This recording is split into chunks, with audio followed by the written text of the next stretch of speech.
Hello, नमस्कार, आदाब, सत श्री अकाल और अस्सलाम वालेकुम। मैं हूं मोहम्मद अहमद काज़मी, लेकर आया हूं आपका पसंदीदा कार्यक्रम नज़र दुनिया पर। अमेरिका के लिए नॉर्थ कोरिया बड़ा चैलेंज बन रहा है। ऐसे वक्त में जबकि जो बाइडन की सरकार अपनी देश विदेश नीति तय कर रही है, नॉर्थ कोरिया ने नए मिसाइल टेस्ट किए हैं। ये टेस्ट ऐसे वक्त में किए गए हैं जबकि हाल ही में अमेरिका के फॉरेन और डिफेंस मिनिस्टर्स ने जापान और साउथ कोरिया का दौरा किया है। जो बाइडन ने कहा है कि वे नॉर्थ कोरिया के जरिए मिसाइल टेस्ट को उकसावे की कार्रवाई नहीं समझते। हाल ही में नॉर्थ कोरिया के लीडर किम जोंग उन की बहन ने कहा था कि अमेरिका की नई सरकार शुरू में ही ऐसी गलती ना करे ताकि आने वाले 4 साल में उसकी नींद उड़ जाए। डोनाल्ड ट्रंप ने 2018 और 19 के दौरान नॉर्थ कोरिया के लीडर किम जोंग उन से 3 बार मुलाकातें की थी, लेकिन साथ ही पाबंदियां भी लगाए रखी थीं।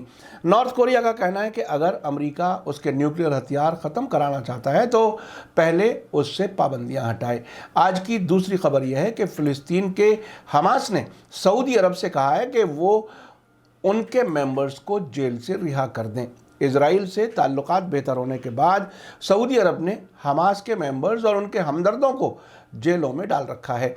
आखिर तक ज़रूर देखें। आगे बढ़ने से पहले आपसे गुजारिश है कि अगर आपने अभी तक media star world YouTube channel subscribe नहीं किया है तो सब्सक्राइब कर लें और घंटी दबाना ना भूलें। और अगर आप हमें फेसबुक पर देख रहे हैं तो हमारे पेज को लाइक करें ताकि हमारी हर वीडियो की खबर आपको सही वक्त पर मिल सके।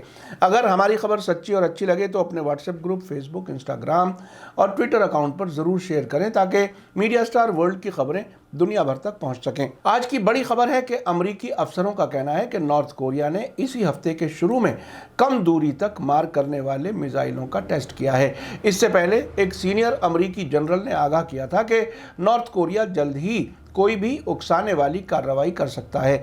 अमेरिकी अफसरों का कहना है कि नॉर्थ कोरिया ने मिसाइलों का ये टेस्ट ऐसी हालत में किया है जब उसने अमेरिकी सरकार की तरफ से किए जाने वाले डिप्लोमेटिक कॉन्टैक्ट्स का कोई जवाब नहीं दिया। पिछले हफ्ते नॉर्थ कोरिया के एक डिप्लोमेट ने कहा था कि जब तक वॉशिंगटन प्योंगयांग के बारे में अपनी दुश्मनी भरी पॉलिसी को नहीं छोड़ता, उस वक्त तक नॉर्थ कोरिया अमेरिका के किसी भी डिप्लोमेटिक कॉन्टैक्ट का कोई जवाब नहीं देगा। इसी बीच साउथ कोरिया के फौजी स्पोक्सपर्सन जनरल किम जोन रेक ने बताया है कि हमारी फौज अमेरिका के साथ मिलकर नॉर्थ कोरिया की फौजी सरगर्मियों पर गहरी नज़र रखे हुए है। उन्होंने बताया कि फौज को चौकन्ना कर दिया गया है। हाल ही में अमेरिका के डिफेंस मिनिस्टर लॉयड ऑस्टिन ने एक भड़काऊ बयान देते हुए कहा था कि अमेरिकी फौज इस वक्त हमले के लिए तैयार है। आपको याद दिला दूं कि 2006 से नॉर्थ कोरिया पर यूनाइटेड नेशंस की पाबंदियां लगी हुई हैं, जिनको बाद में बढ़ा दिया गया है। रॉयटर्स न्यूज़ एजेंसी ने खबर दी है कि नॉर्थ कोरिया के जरिए कम दूरी वाली मिसाइलों के टेस्ट के बावजूद अमेरिका बातचीत के लिए तैयार है। पिछले दिनों नॉर्थ कोरिया ने बातचीत की पेशकश को ये कहते हुए ठुकरा दिया था कि बातचीत तब तक मुमकिन नहीं है जब तक अमेरिका उसके खिलाफ पॉलिसी को नहीं छोड़ता। अमेरिका बातचीत के लिए कई तरीके से कांटेक्ट की कोशिश कर चुका है, लेकिन कोई कामयाबी नहीं मिली है। रॉयटर्स न्यूज़ एजेंसी के मुताबिक बाइडन हुकूमत के 2 सीनियर अफसरों ने ट्यूसडे को बताया है कि नॉर्थ कोरिया ने ऐसे मिसाइलों का टेस्ट किया है जिन पर यूएन सिक्योरिटी काउंसिल की पाबंदी नहीं है। साउथ कोरिया की फौज ने कहा है कि संडे को नॉर्थ कोरिया के वेस्ट के किनारे से 2 क्रूज मिसाइलें दागी गईं। जनवरी में बाइडन के अमेरिकी प्रेसिडेंट का ओहदा संभालने के बाद से नॉर्थ कोरिया ने पहली बार मिसाइल का टेस्ट किया है। इस पर जो बाइडन ने कहा है कि बहुत कुछ नहीं बदला है। उन्होंने कहा है कि कोई नई बात नहीं है। बाइडन ने ये बात ओहायो से लौटने पर अखबार वालों से कही। इस दौरान उनसे पूछा गया कि क्या नॉर्थ कोरिया के जरिए किया गया टेस्ट उकसाने के लिए था। उन्होंने कहा कि नहीं, डिफेंस मिनिस्ट्री के मुताबिक ये हमेशा की तरह का ही काम है। उन्होंने जो किया उसमें कोई नई बात नहीं है। अमेरिकी अफसरों ने कहा है कि नॉर्थ कोरिया के बारे में बाइडन सरकार के जरिए पॉलिसी पर पूरी तरह से गौर किए जाने की कार्रवाई आखिरी मरहले में है।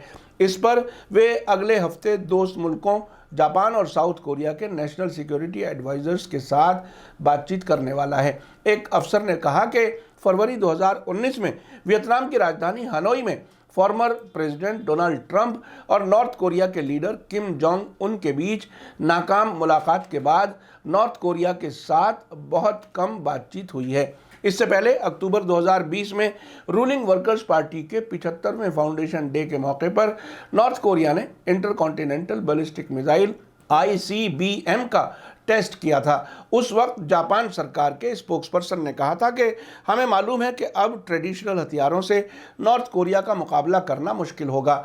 जापान अब अपने मिसाइल डिफेंस सिस्टम को मजबूत करने पर ज़्यादा ध्यान देगा। उस वक्त कुछ एक्सपर्ट्स ने कहा था कि किम जोंग उन ने अमेरिका को मैसेज दिया है कि नॉर्थ कोरिया अपनी नई मिसाइलों और न्यूक्लियर हथियारों के साथ उसका या उसके दोस्त मुल्कों का मुकाबला करने के लिए तैयार है।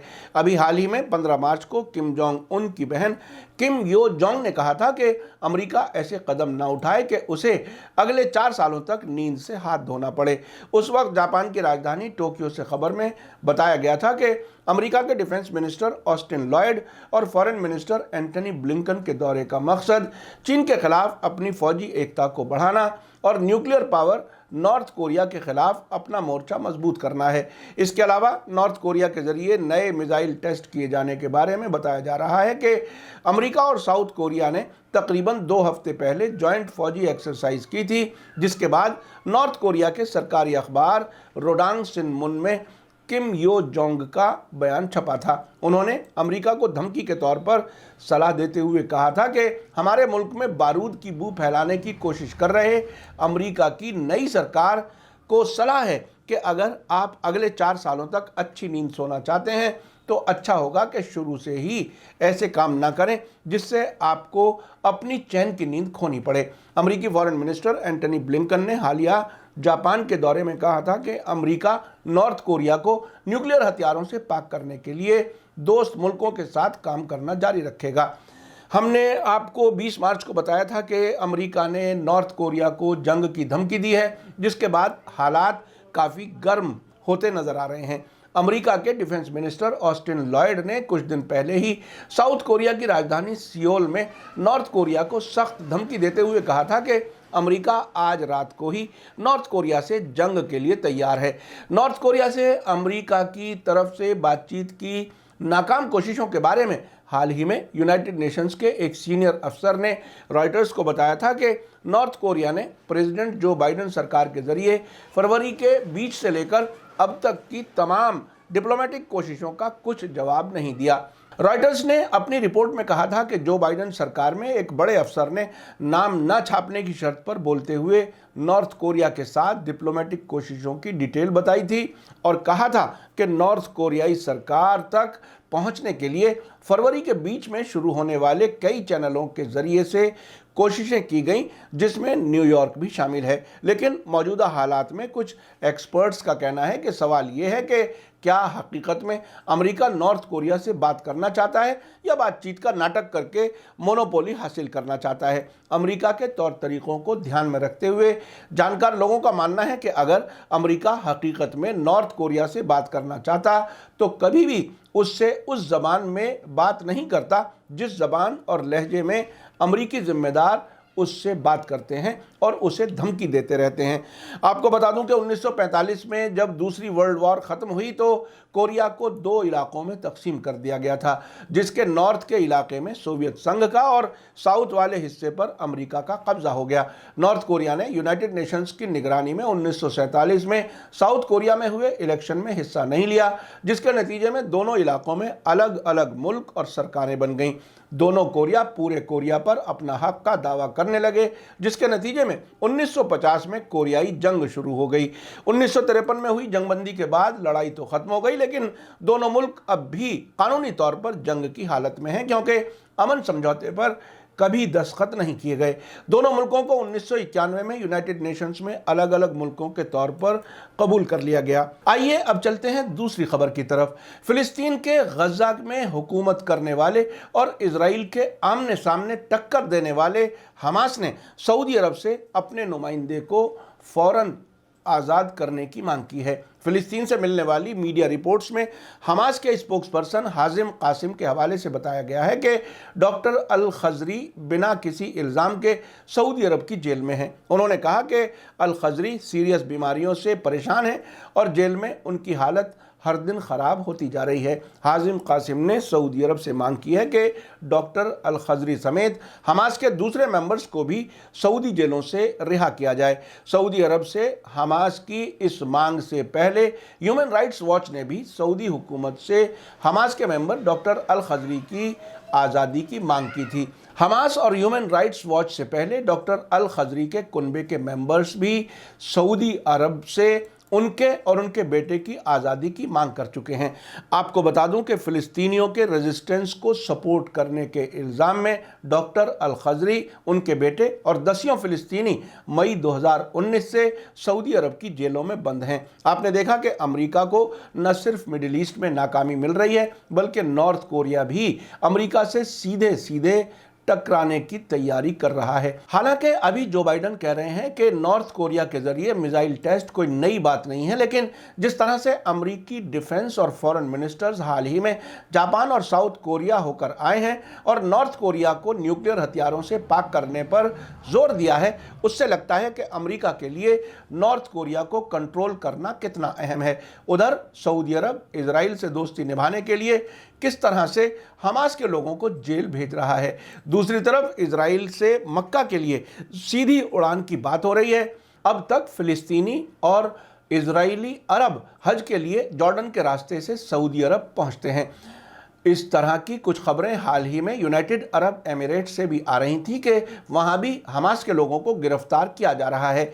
उन्होंने तो इजरायलियों को सिक्योरिटी देने के लिए 13 मुल्कों को वीज़ा देना भी बंद कर दिया था, जिसे बाद में खोल दिया गया। नॉर्थ कोरिया जिस तरह से अमेरिका को चैलेंज कर रहा है, इससे दुनिया में ताकत का बैलेंस बदलने के इशारे मिल रहे हैं। अब देखना यह है कि जो बाइडन सरकार अमेरिका को फिर से इज्जत दिला सकेगी या नहीं, क्योंकि डोनाल्ड ट्रंप तो अमेरिका की बहुत किरकिरी कराकर गए हैं। इसी के साथ मुझे दीजिए इजाज़त। आज का एपिसोड कैसा लगा कमेंट्स में ज़रूर लिखें। थैंक यू, धन्यवाद, शुक्रिया। जय भारत, जय हिंद।